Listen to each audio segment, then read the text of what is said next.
নমস্কার বন্ধুরা, মালতী মিনি কিচেনে স্বাগতম। আজ আপনাদের কাছে নিয়ে এসেছি পকেট পরোটা। সেই রাজুদার বিখ্যাত পকেট পরোটা। 3টে পরোটা, সাথে আনলিমিটেড তরকারি, একটা ডিম সেদ্ধ, হাফ পেঁয়াজ, একটা কাঁচা লঙ্কা। এই পকেট পরোটাটা আমি কীভাবে বানাই চলুন দেখে নেওয়া যাক। আর দেখুন এই পকেট পরোটাটা কতটা সুন্দর, সফট ও মোলায়েম। এই পকেট পরোটাটা আমি কীভাবে বানাই চলুন দেখে নেওয়া যাক। প্রথমে কিন্তু আমি প্রেসারে মটরগুলো একটু সেদ্ধ করে নেব। মটরগুলো আমি আগে থেকে ভিজিয়ে রেখেছিলাম।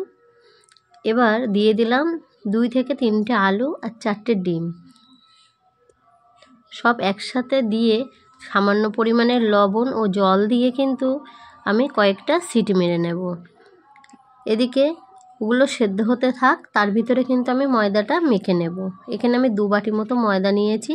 এর ভিতরে দিয়ে দেবো সামান্য পরিমাণে লবণ ও একটু তেল দিয়ে কিন্তু সবগুলো মিশিয়ে এটাকে একটা ডো তৈরি করে নেব। আর হালকা একটু উষ্ণ গরম জল দিয়ে মাখলে কিন্তু ডোটা কিন্তু খুব মোলায়েম ও সফট হয়। এখানে কিন্তু আমার বোনকে বসিয়ে দিলাম ময়দাটা মাখার জন্য। এর ভিতরে আমি তরকারিটা রেডি করে নেব। দেখুন ডোটা কিন্তু প্রায় হয়ে এসেছে, মাখাটা বেশ কমপ্লিট। এর ভিতরে আমি 10 মিনিট মতন রেখে দেবো ঢেকে। এর ভিতরে আমি তরকারিটা তৈরি করে নেব। দেখুন সয়াবিনগুলো কিন্তু আমি একটু ভিজিয়ে রেখেছিলাম গরম জলে। এগুলো একটু নিংড়ে একটু তেলে ভেজে নিতে হবে।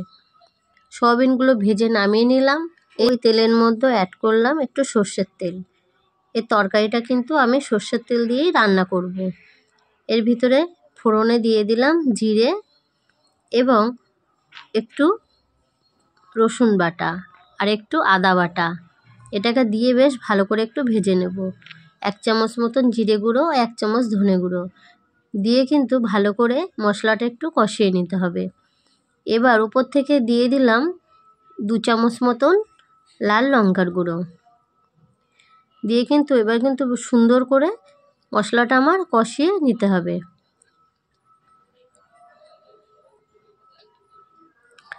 ভালো করে মশলাটা আমি কষিয়ে নিলাম। এবার কিন্তু ওই সেদ্ধ করে রাখা মটরগুলো আমি কিন্তু এর ভিতরে তুলে দেবো।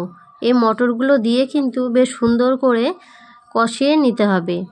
এবার আলু সেদ্ধগুলো কিন্তু আমি একটু হাতে ম্যাশ করে নিয়েছি, এগুলোও কিন্তু এর ভিতরে তুলে দেব। দিয়ে তার ভিতরে কিন্তু ভেজে রাখা সয়াবিনগুলোও দিয়ে দিলাম। দিয়ে ভালো করে সব একসাথে কিন্তু এগুলো কষিয়ে নিতে হবে। যত ভালো করে কষবেন তত কিন্তু টেস্টটাও কিন্তু অনেকটাই বেড়ে যাবে। কষাটা একটু কম থাকলে কিন্তু খেতে ভালো লাগবে না। দেখুন প্রায় কিন্তু আমার এই কষানোটা হয়ে এসেছে। এবার কিন্তু এর ভিতরে পরিমাণ মতন লবণ ও হলুদ গুঁড়ো দিয়ে দেব। আর হ্যাঁ বন্ধুরা, আমার এই রেসিপিটা যদি আপনাদের ভালো লেগে থাকে প্লিজ লাইক, কমেন্ট, শেয়ার ও সাবস্ক্রাইব করতে ভুলবেন না। সাবস্ক্রাইব করে পাশে থাকবেন আর পাশে থাকা বেল আইকনটিটা প্রেস করে দেবেন, তাহলে নোটিফিকেশন ছাড়ার সাথে সাথে আপনাদের কাছে গিয়ে আগে পৌঁছায়।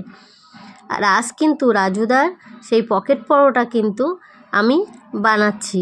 আপনারা সবাই কমেন্টে জানাবেন আমার রেসিপিটা কেমন হয়েছে। পরিমাণ মতন কিন্তু কষানো হয়ে গেছে। এবার কিন্তু জল ঢেলে দিলাম।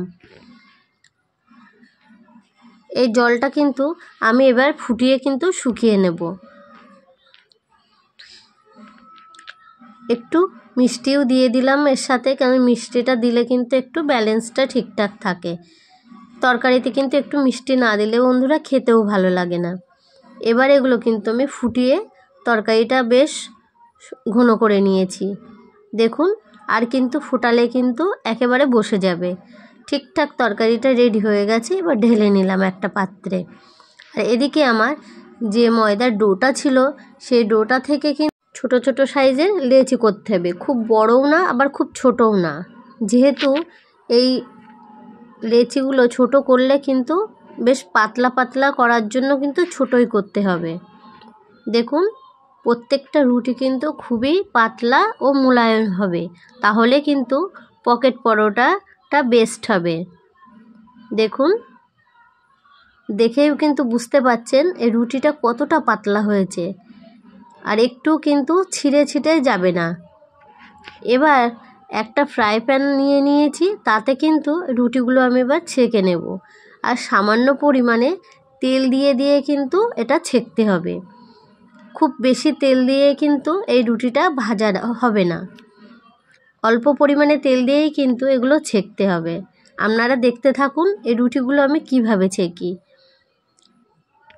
এই রুটিগুলো খেতে কিন্তু বন্ধুরা খুব ভালোই লাগে, আর তরকারির সাথে তো কোনো কথাই হবে না। দেখতেই পাচ্ছেন কত মোলায়েম আর সফট হয়েছে, আর কত পাতলা পাতলা হয়েছে।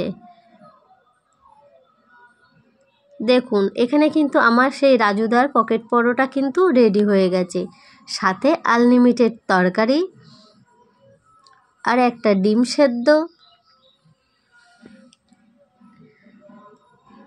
অর্ধেক পেঁয়াজ ও একটা কাঁচা লঙ্কা। কেমন হয়েছে কমেন্টে আপনারা জানাবেন, ভালো লাগলে পাশে থাকবেন।